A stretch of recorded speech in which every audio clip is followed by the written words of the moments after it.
কাঁচকলার কোপ্তা বানানোর জন্য আলু আর কাঁচকলাটা সিদ্ধ করে নিয়েছি। সিদ্ধ করা কাঁচকলা, আলুটা একটু লঙ্কার গুঁড়ো, একটু হলুদের গুঁড়ো, একটু জিরে, ভাজা জিরের গুঁড়ো দিয়ে, একটু লবণ দিয়ে, একটু চিনি দিয়ে আর একটু ময়দা দিয়ে মেখে নিলাম। মেখে নিয়ে তারপরে ভাজতে থাকবো। একটু মেখে নেব, ভাজতে থাকলাম, ভাজা হয়ে গেল।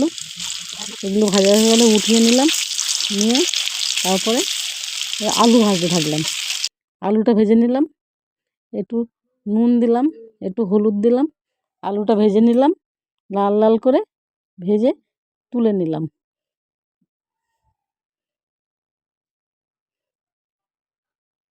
তারপরে একটু জিরে দিলাম, গোটা জিরে, একটু তেজপাতা, একটু আদা বাটা, একটু লঙ্কার গুঁড়ো, একটু হলুদের গুঁড়ো, একটু জিরের গুঁড়ো দিয়ে, একটু জল দিয়ে, একটু চিনি দিয়ে কষতে থাকলাম।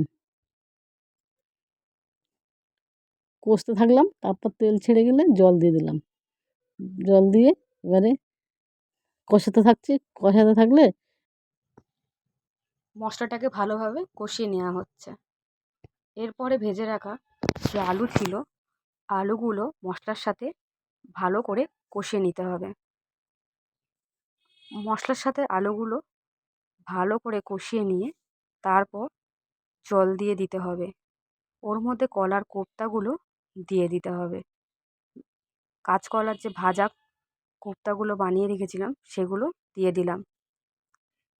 এবার ফুটলে ওর মধ্যে গরম মশলা ছড়িয়ে নামিয়ে নিতে হবে।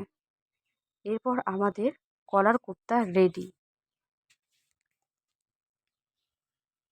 আপনারাও এভাবে বানিয়ে খেয়ে দেখবেন, আশা করি আপনাদেরও ভালো লাগবে। ভালো লাগলে আমাদের জানাতে ভুলবেন না।